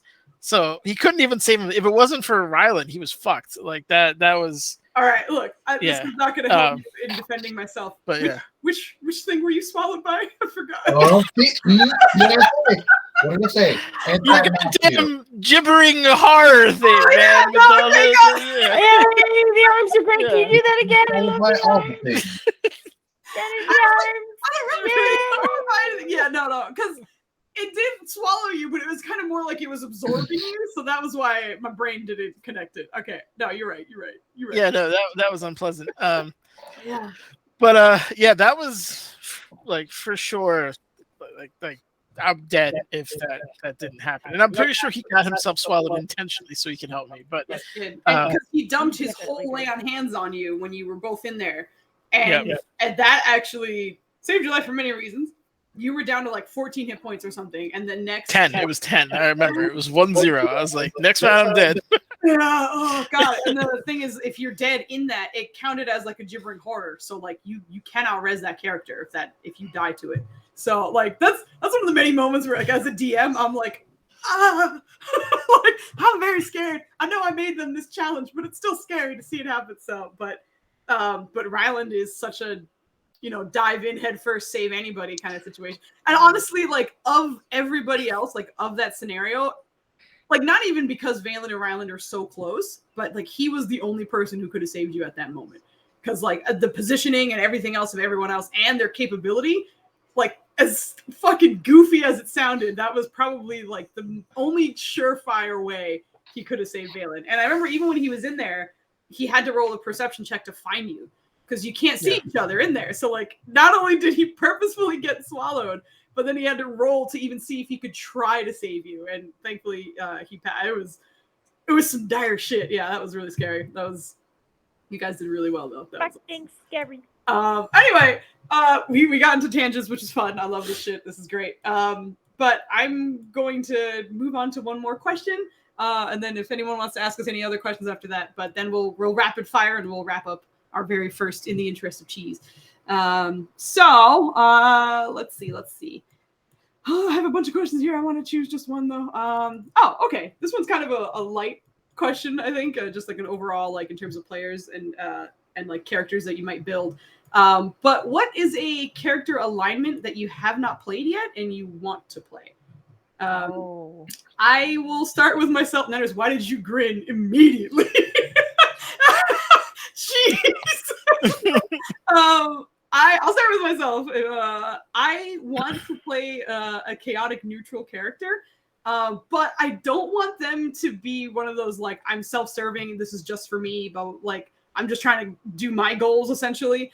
I think for me, I would love to build a character around like I'm just bored, so I'm gonna do some shit, you know, and also someone who's very influenced by the people around them, right? So like if they're hanging out with terrible people, they're gonna do some terrible shit. And then if they're hanging out with like, you know, really goody two shoes, what are you doing? What's the matter? If they're hanging out with someone who's like really wonderful and nice, then they'll kind of like osmosis be that thing. So I would love to play a character that kind of just like bounces off of all the other characters. So I think it would just be kind of a fun way to also like highlight the group, you know, because if they hang out with the rogue too much, and then they're just like, stealing's fine. I'm gonna steal some shit right now. I'll take it off the cleric because I saw him steal, so it's cool, right? Yeah. And then like, you know, in the next second, if the cleric like blesses someone who's hurt, and like that character tries to do it, but they don't know how to have blessed, so they'll just be like, I'm the holy cheese of cookies. I wish you a good bread. All right. Like, I just want to play someone who like, as weird as it sounds, like doesn't have a really like strong foundation as a character themselves. They're just, you know, constantly grabbing from their environment. So that's my long-winded answer. Nenners, I saw you grin, so I'm gonna throw it at you because you seem like you had the answer. Lawful evil, 100%. Oh. I think it's that beautiful blend of like adhering to the rules, but in a way that benefits me. And I think that's like, there's so much clever things that you can do. The authorities can be on your side. You can make horrible pacts with people. You can, it's playing the long game, that mastermind type stuff. Maybe like a lawful evil artificer or something, like a weapons dealer, something like just really kind of like a little sinister, but fun. And I think the lawful nature also draws them into team play too, because he realizes that, you know, you need rules to see, or not you need them, but like rules help that particular mindset achieve their goals. Mm-hmm. So yeah, it's not the, you know, the batshit crazy guy who's stealing people's stuff at night and you know, kicking people off of the cliffs and stuff like that. Like just you know, chaotic evil type shit. Like it would be. Although, you know, I've seen some well written chaotic evil characters as well. But yeah, I think lawful evil is just it's a super fun. From a like scheming point of view. Yeah. I'm almost kind of scared to see that character when you play it. Kill Valen and find out. Geez, all right. I'm just kidding. I'm not trying to. Yeah, no, I got you. Vogley, did you have a alignment that you were? Kind of in the same vein as Nenners, but something a little more difficult. Either lawful evil or lawful good, leaning towards lawful evil, just because I think that would be very difficult for me to play for two reasons. One, because I've had it hammered into me that I need to like be good to other people, so it's very difficult, like in that kind of spectrum from A to B. So it's very difficult for me to imagine being deceptive to people and tricking them for my own benefit.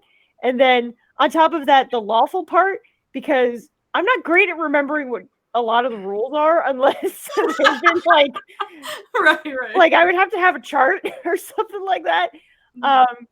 So that definitely would be a challenge for me. Yeah, I could see that. I'll toss it to Maya. Yeah. Is there an alignment that you want to possibly play at some point in the future? Most of my characters are usually like neutral good, chaotic good. Mm-hmm. The cleric I made for Kill Team was chaotic neutral, and I really wanted to get into that. Yep. I remember the name of that deity. It's Nethys. Yeah, I wanted to get into that sort of like she's being pulled by like her evil ancestor on one side, but also like this inclination towards being good on the other side, and like sometimes she's just in the middle where it's just like, you know what, I'm gonna just do me, and that's gonna be some chaotic shit. I don't know what's gonna happen. Yeah. Just like all over the place and wild and explosive and just dangerous. But I've also been interested in the idea of playing chaotic evil at least once, because it seems like evil but fun. Whereas like if it's neutral evil, I'm probably playing somebody who's like obsessed with like getting revenge or something. They're just like so self-serving, and I'm just like probably not gonna have a good time with that character. But if it's just like, yo, I'm just here to do damage, and like, they just miss the part where it's like, oh, I'm hurting people. It's just like, no, I'm just having fun. Yeah, people are getting hurt, but like in funny ways. So like the ultimate. It's funny. I'm scared to see Nenners' evil character, but I'm excited to see Maya's. To be fair, I'm kind of already playing this alignment because in the campaign I'm running with the Steel Carnival, like there's a lot of like, I guess people that would be typified as chaotic evil there because they'll blow shit up just to see what happens. It'll like cause all those. Also, that whole damn group that Nenners is a part of, I think is chaotic evil. I'm sorry. Somewhere between neutral and evil, but they're chaotic. I've never seen in your campaign so much. Yes, we moved on to the Steel Carnival, and I have never seen so much chaos in my entire life in any game I have ever played. They have left people robbed and drunk unconscious in the streets. They have like started fights with NPCs they're supposed to rescue. They've just gotten all sorts of. They have like streamed like porn advertisements to people. Nothing like who are cooking food. Like it's just Damn, that's hilarious. I'm not prepared for anything they do, and I find that I love it, and now I kind of want to do it. That's what I'm saying. Like I could see the Maya behind that. Those guys are just chaotic shit. So I'm looking forward to that. That's awesome. It's like if you took Flandy and then got rid of the goodness. Oh God. That's horrifying. Everyone's terrified of that. Like, yeah. Just can we get like a picture of Dark Flandy for a bit? You know, like a beard and stuff. Like the Incredibles meme where you just like negative spaces portrait, so it's like a horror thing. Yeah. That's amazing. Dubs, is there a alignment you're interested in messing around with in the future, or even like a character archetype? It's tough to say. It'll be hard for me to do anything chaotic. Yeah, that's true. He's a chill guy. Yeah, really. I think the most you can go is like neutral. Like, what if you played a karaoke barge? Yo. Look at the smile. It's the I love that. It's the chaos. He knows. He just does nothing but covers. That's amazing. Oh my god. Yeah, that's hilarious. I love that. You can't get like a low version of the irresistible dance when you perform. Odalux. Odalux? O2Lux? Yeah. I can't remember which one it was, but I don't remember. Odalux. Oh, something. Odawuddies. All right. Actually, sorry. Were you using this? No. Okay. No. I was just gonna. I'm adding one more question because I'm hoping it can be relatively quickly. But who is not necessarily your favorite NPC, but an NPC that has stood out to you in your mind that has really kind of like hung around with you? I'm going to start by shouting out Nenners because I love the shit out of Scribbler. It's his like Kenku, like fighter / artificer, alchemist kind of guy. Like so he's obviously a Kenku. So, but like you expect him to, be the Kenku thing where it's like I'm going to repeat other, voices that I've heard before. But his name is Scribbler because what he does is he writes out everything he's going to say instead of like copying voices really, or like he will if he needs to, of course, like he'll say something, but more often than not he doesn't. And like I thought that was like a cool take on it, but also like how helpful he is and how like awesome he is. Utilitarian. Yeah, like and everything that he's able to make, like he seems brilliant, but he's super friendly and like helpful, but it seems to be a little bit of a workaholic, understandably so. Like I as an NPC, like both me and my character love him very much. So it's like that's one of those great times where Revi and I agree. Because most of the time, like I might like someone, but Revi is like, fuck that guy. So so it's nice to get a moment where like the two of us agree that this guy's awesome. But that's my vote for an NPC who really stands out for me. I'm trying to think of NPCs. Yeah. Treebender. Yeah, Treebender. Treebender. That's true. Everybody knows Treebender. Our boy Kambish. Oh yeah, yeah. Yeah, Cambiche, I think, is super fun. It's just like also as a child and being so like enthusiastic about stuff, and you want to bring like him being like, oh, I want to go, and you're like, oh man, well, we're gonna fight this horrific monster though, like you know, and there's a legit, you know, and I think we all have because of how well he's played, we all have this like parental instinct around him. You know, I don't. This is the first fight Valen's going into without Resilient Sphere, I think, because he's not with us. Oh yeah, he always had that prepared just in case to put him in a bubble and kick him down a hill if he needs to, so he can, you know, not be hurt. Kambish. So, but yeah, no, Kambish I think is great. Just for a little background information, Kambish is a 8, almost 9-year-old Tabaxi child that they found in the city. Well, he found them really, and then has been like hanging out with them, and they officially adopted him episodes ago. But yeah, he's been hanging out with the team, and it's been so cool seeing all the characters react to a child. I think was what I was surprised about, because everyone was nice. And like everybody in real life are like, look, you guys are my best friends and family. So like everyone's amazing and super, super nice. But seeing how everyone was like, all their characters were really kind in their own ways was really sweet too. So he was a surprisingly rewarding NPC to introduce to you guys. And same with Treebender. He was supposed to be that like, will you fight it or won't you? But instead you guys are like, we'll adopt you. Come with us.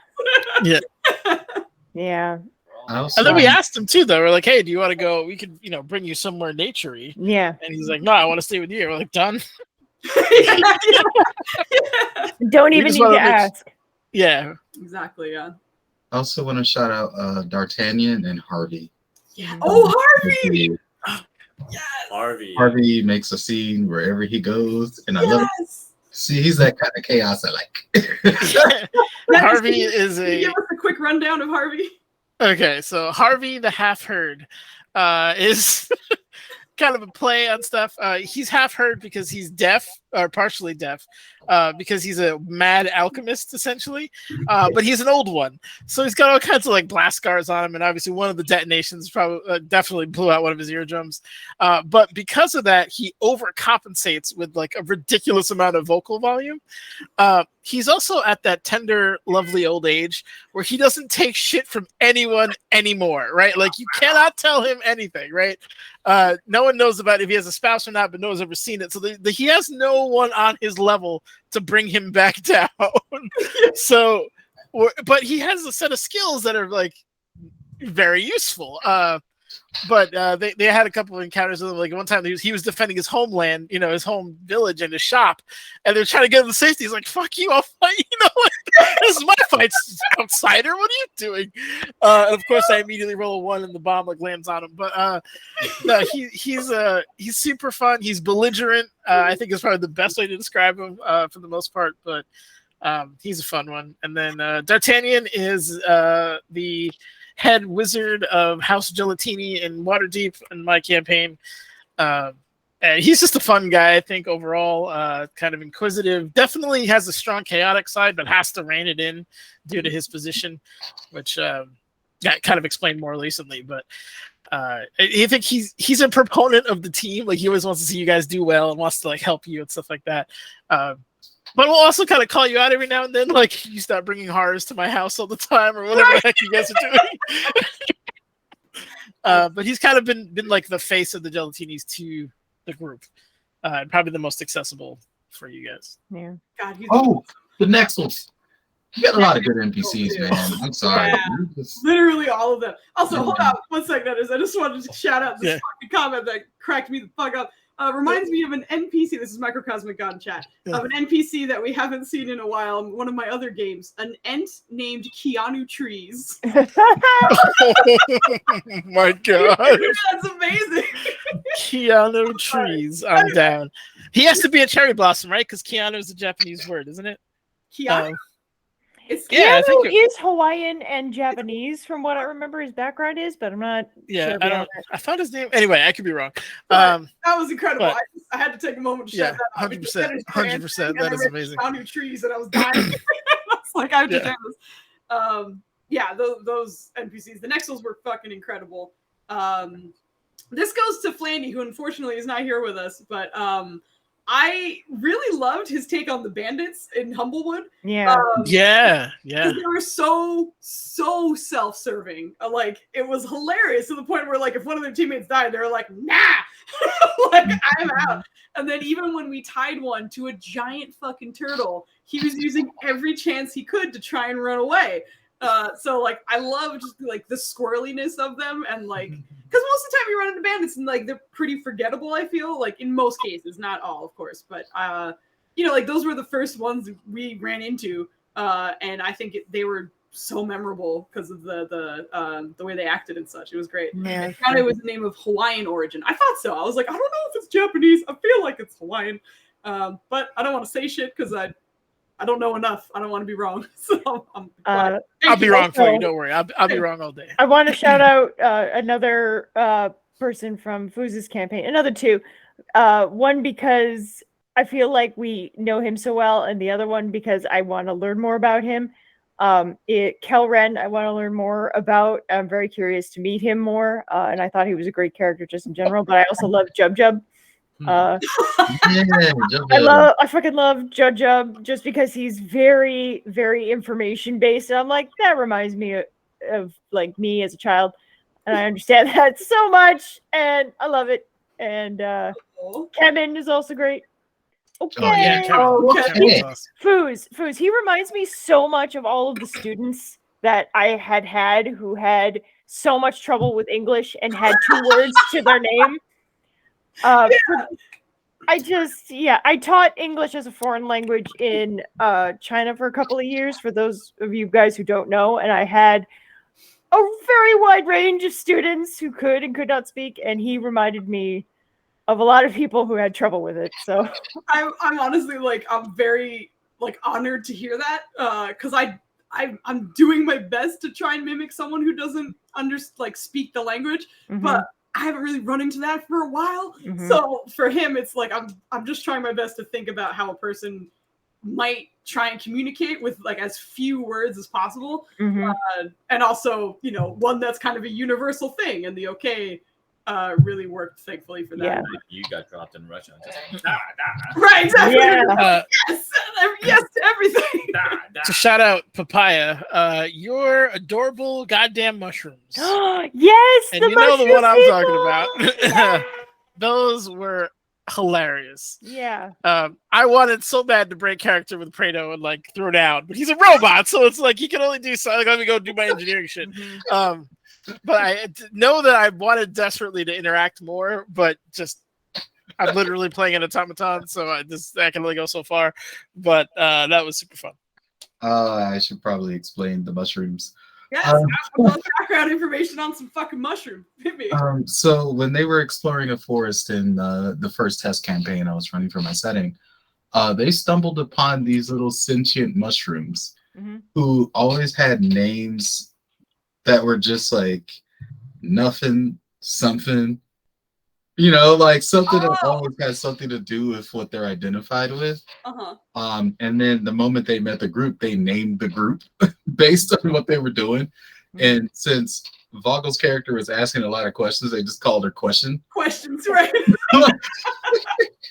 And I think Kit's character like did a lot of jumping around, so they just called her Jumping. Yeah. And like, I can't remember what Ninners' character's name was. Yeah. Did we record that session at all? I don't think we did. I don't think that one. No. No, I don't have a stream-worthy connection. For Maya, like the mushrooms, did they have a voice or were they? Oh yes, they all had voices. Could I please get a snippet of one if you don't mind? If you want, if you don't want to. No, I was gonna get to that. Like, but the other thing about them was they didn't, because they're not people like in the traditional sense. They haven't lived in a human society or anything like that. their whole thing was they don't like calculate age in years. They calculate it in times not eaten. Yeah. So, because they're little 4G creatures and they're usually just eaten. So when they go out before. So one of the, I guess, standouts of the characters that I had to do it was the one who had not been eaten the most. So he's like this elderly one. And he was just angry all the time. He was old enough to not give a fuck, kind of like Harvey. Right. So like when he kept being bothered by Kid's character, he's just like, he had this little cane, but he's a tiny mushroom. So like he tried the cane. Ren's characters, I'm gonna fuck you up. You're just like tapping it on the knee with Yeah, it's like an elderly mushroom trying to hit you. Like, I mean, you could be a wet paper bag and you're still although safe. he's just tiny and very slow. So he's just like trying to chase Ren around. He's just like, you gotta stop moving. I gotta fuck you up real quick. I need to teach you a lesson. You talk too much. I'm tired of your shit. Come here. Oh my god. Angry little tiny mushroom dude. I love this idea. You asked me a quick question. I don't have offhand. He's somewhere in the north. Oh, okay. Yeah, I asked which province he was teaching in. Yeah. Yeah, I saw that. I was like, that's cool. His dad's doing that. That's really Yeah. I hope it's in a cooler province like Heilongjiang. That would be nice. I feel like he's gonna be like, sure. I don't know what that means. I don't want to speak for him. Maybe he knows exactly what things are. But anyway, I think we're gonna start wrapping up, which means we can do our rapid fire questions. So what's gonna go is I'm going to say A or B, and everybody just answers A or B in an order. So the order is going to be Dubs. You're going to answer first, and then we go to Maya, and then Nenus, and then Vogley, and then me, and then I start the next round, and it continues going through. So there's a few of these. In the beginning, I'm going to remind you of who's up first, I guess. And chat, feel free to play along with us. Type in your answers if you'd like. But for the first question, also, this is no context given. This is just preference for you guys. So, for example, if I say red flower, blue flower, just, you know, whatever one you like for whatever reason. So don't put too much thought into it. It is rapid fire. So, first question: ogres or giants? Dubs. To fight? Just what you like. That's what I was explaining. Like, it's not a like. Don't think about it. Like, what do you appreciate more? Ogres. Ogres. All right. So, and then to Maya. You want me to answer the same question? Yes, exactly. Same question for everybody. I like them both. Damn it. What about giant ass ogres? No. Ogrish giants. Rapid fire, Maya. Let's go. Fine. Ogres. All right, Nenus. I can't. Is this D&D strictly? Yeah. Okay, because the Warhammer ogres are amazing. Greasiest the shockingly obese. That's my man right there. Yeah. Rapid fire. Rapid fire. God damn it. Ogres, they're kind of like in Fucking D&D, they kind of suck. I gotta go Giants. All right, Vogley. Giants. I usually like giants, but I think ogres are hilarious when they're stupid and just like bumbling around. So ogres for entertainment purpose for me. All right, next question. Again, rapid fire. Dubs, you're up next. Again, we're not going to go through all the classes, just so you know. But barbarian or druid? Barbarian. Yeah. All right. So Maya, you're up. I mean, druid. Come on. Yeah. Dennis. Druids are smelly. Barbarian. Barbarian? That's I'm gonna argue they're also smelly. So, Yeah, that's a good point. Barbarians are also smelly too. That's a very good if point. anything, druids have a higher likelihood of smelling good. They can be like covered in flowers. Barbarian doesn't give a shit. Sorry. Rapid fire, rapid fire. Okay. Get out of here. Coming back to me, I'm gonna say druid because I'm a nature lover, so I love druids. Next one. Dubs, up first. Goblins or kobolds? Goblins. All right, Maya. Sorry, knock knock. Goblin, baby. Yeah, Ooh, you can't bring Pathfinder in here. He was too cool. Nope, I'm Oh sorry. God, Knox my Whatever boy. changed it for me. I can't. No, now you tainted it. I'm trying to curse Knock from my mind.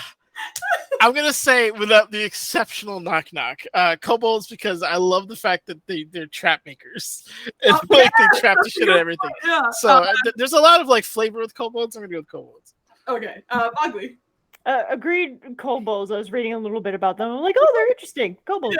I think I'm gonna have to go with kobolds too. Actually, I think they're just too funny. They're hilarious. Okay, you have not. You don't get it. That's true. It's fine. Don't worry about it. I already know the answer for most of these, and I'm actually a little sad that Kit's not here to answer it.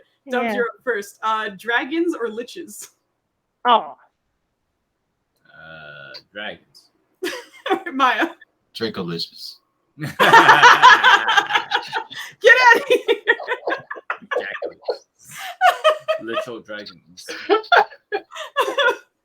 Maya, I need an answer. Fuck. Why you always do this to me, Phipps? I'm doing this to everybody. Actually, this is going to shock everyone, but I'm gonna go with liches here. That did not shock me, actually. Nenus, I know your answer, but say it for me anyway. Dragoff. He's a combination of both. That's cheating. He is. Liches. All day. Ugly. I think it's really hard to say because Nirja hates the dragons. Yeah, And just I'm for partial to- Ugly, not Nirja. Yeah, dragons. I like dragons. I do like dragons. I'm Team Lich as well. Next question: Present. rapier or longsword? Longsword. All right, Maya. Longsword, more versatile. All right, Nenus. Rapier, baby. I gotta stab people in the back. Vogly. Longsword. Longsword, yeah! Team Longsword. All right, next question. Warlock or cleric? Dubs? Cleric. Yeah, they're kind of biased, I assume. Maya? Cleric with an offensive domain. All right, that's fine. Nenus, Warlock or cleric? Warlock. Vogly. Fuck yeah, warlock. Oh shit, cleric. All right, I'm team cleric. All right. Everyone knows my answer to this, but you start first. Stealth or brute force? Brute force. Yes. Maya. Maya. That one? Can I loudly backstab people in the back? Backstab! Brute force. Maya, I need an answer. Stealth or brute force? Brute force. You know me. Come on now. I figured. Dennis. I want to be stealthy, but I don't have the talent for it. Brute force. Brute force. Says the man with the sunglasses under the shadow. Yeah, I know, right? Vogly. You fucking know brute force. Brute force, baby. This is team brute force. Even Yeah. microcosmic Bro force. guys are back with some brute force. All right, we're down to the last few, I think. Hold on, where are we? Okay. By the way, Alright. I am a warlock at heart. I do know that. Yes. So starting with you, fireball or lightning bolt? Fireball. All right, Maya. Are we talking strictly in D&D terms here? Yes. I said it as a drink. Lightning bolt in D&D is the one that bounces off walls and shit. No, it just goes in a straight line and hits anybody in that line. It's a long line, if I remember correctly. Yeah. I gotta go with fireball. All right, and then there's Fireball is the like typical like that's the level, I'm thinking as a wizard, you hit level 5, you get fireball. You don't even look at lightning bolt. Fireball. yeah. All right, Vogly. As playing the Dragonborn, lightning bolt. Yeah. I'm a little biased. I love lightning. Some say lightning bolt, but that's just Yeah. from like a flavor perspective. I love Yeah. that shit. It's delicious to me. All right. Lightning too is just in D&D. It's so hard to get like mad people in a line. It's easier a just straight to walk the line, whole yeah. damn room. Yeah. Well, most of the time we were kind of dynamic with our fights. Anyway. Last question. Between two classes, paladin or rogue? Starting with Dubs. Yeah, rogue. Rogue. Okay. My Maya, man. Wogue. Nenners, Rogue. Vogly. Yeah, rogue. Yeah. Ah, fuck! I'm the only paladin. Damn it! Get out of here, Food. Why? Gotta be all about to. Whatever. Now we gotta go 4 have to have rogues and an a oath, pally. yeah. Let's go. Rogue Like, and I'm salad. gonna tease everybody. Guys, you can't just. But we all did. That's the whole campaign. My boy Microcosmic Gods got me in chat. All right, we're the only paladins in the whole room. That's not good. Anyway, Fight starts, one guy gets backstabbed 4 times. which Oh my reminds me of a moment that happened in WoW when all of the rogues were trying to backstab the boss because they had very limited time to get it was a long story, but they had a very short period of time to run up to the boss and do damage.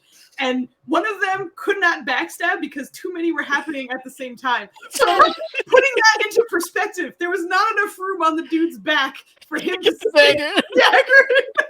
What he should have done is just stab a knife that was already in the bag. Like, you had to wait until they were like their backstab finished before you could stab. And that shit has stuck with me for years. I thought that was the funniest thing in the world. Anyway, thank you so much for being here and chatting with us. As I kind of explained through chat, this will be kind of like in lieu of or like a substitute to a show, so it won't be regular. But if there's ever a time where we have too many people who can't make it, or maybe we just need a chill night, everyone's too tired, we'll do this. So we'll ask each other questions, we'll take questions from chat, and thank you guys for being here and stuff. It was really, really fun. And I think we're gonna sign off. And as a reminder, we're completely off next week. I don't think we'll have another one of the show. I think we're actually just gonna be off. I'm pretty sure we are. But in that case, we'll see you. I think it's like August 20th or something. I don't remember where it is. It's 2 weeks August ago. No, not 20th. Next 27th. We'll be back the 26th and the 27th.